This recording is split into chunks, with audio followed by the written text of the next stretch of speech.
We are holding these gatherings because the world is in a spiritual emergency. Not everyone realizes that. And some people are awakened in part, but not completely. Some recognize that there's a political emergency, or an economic emergency, or a health emergency, or a food emergency. But many people don't connect all the dots. And so when I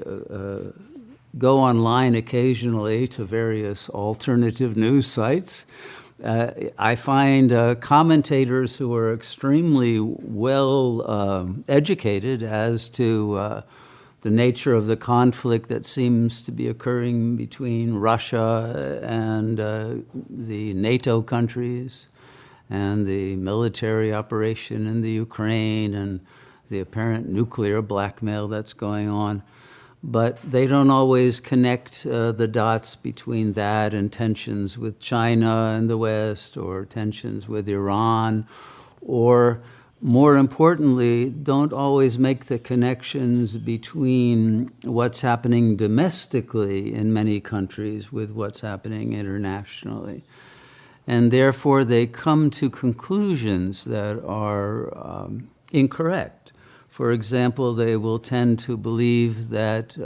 sanctions against Russia are simply stupid and are backfiring, and aren't recognizing that they are part of a pattern of policies that include the destruction of the people of those governments directly, and that this is just another of those political efforts. But then they remain, even those who have connected those dots, say between the pandemic and the wars that are going on in various regions of the world, aren't connecting that with the food shortages that are on the way, and the other engineered disasters that are imminent, if not already happening in the world. But even those who have understood all of that and know about financial cabals and various other forces that are behind depopulation, etc., don't have an understanding of the spiritual dimension of this crisis and its inevitability, that is not simply a matter of a struggle between good and evil, or class warfare, or transhumanist plans for a completely different slave population on the planet, and the end of the current order and a global reset, etc. That there is far more going on at higher levels of consciousness than is apparent to the ego mind that tries to make sense of this situation with its ordinary criteria of judgment and the paranoid suspicions that are endemic to egoic thought. So what is very important to understand, that has been forgotten and has been rigorously ruled out by the current ideologies of scientism and materialism and atheism and all of the various other ideological oversimplifications of reality that come down to mottos like trust the science, etc., which have no relation either to science or to any basis in trust. All of these dumbed down approaches to understanding reality, even if they include very sophisticated capacities for calculating the strategic unfoldment of plans of various actors and actants in the situation, do not grasp the whole. And so it is that holistic understanding of the real that a satsang is intended to help bring out and develop and enter into the depths of understanding and of the mandate of spirit that is ultimately underlying all of the events that are bringing about a global awakening. Not only an awakening to the political, economic, and social situation, but an awakening to the nature of reality itself. And this can only happen when we together, in a way, are all reunited despite all of the chaotic separation of all beings into their particular modalities and sense of conflict and separation from others. And yet we are all united because of the recognition that the planet itself is dying, that all life on Earth is now in the balance.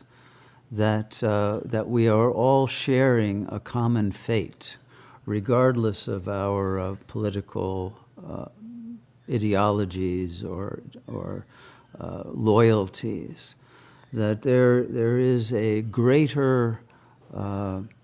value that is at stake right now for everyone. And until we understand that greater value and how it relates to our own individual lives on an immediate basis, we will not be able to act accurately in accord with that intelligence that is itself trying to awaken us to experience the grace that is hidden but present in this situation. So, in order to get to that realization of the blessing that is hidden in all of the apparently adverse aspects of the current world situation, and the goodness that underlies what is apparent evil and darkness and confusion and chaos and stupidity, etc., that there is an underlying unfoldment of consciousness that could not happen in any other way than how it is occurring at this moment, with the immensity of the pressures that people are under as their taken for granted foundations of individual life crumble and fall away. So, in order to understand that, let's take the perspective of Sat Yoga, which is a perspective that has a historical through line since the beginning of history, but particularly the beginning of what this historic period that we call Kali Yuga, which is the final culmination of how the classical world and the minds of that world understood time to be cyclical rather than linear. And if we can approach with an open mind to recognize that potentiality, that as we approach an end, we are also approaching a new beginning. And that there is no death without rebirth, then we can begin to understand how the blessing that underlies this apparent horror is shifting our understanding of reality to such a point where we will soon, if not already, are welcoming the denouement, the revelation that is waiting for us at the omega point that we are imminently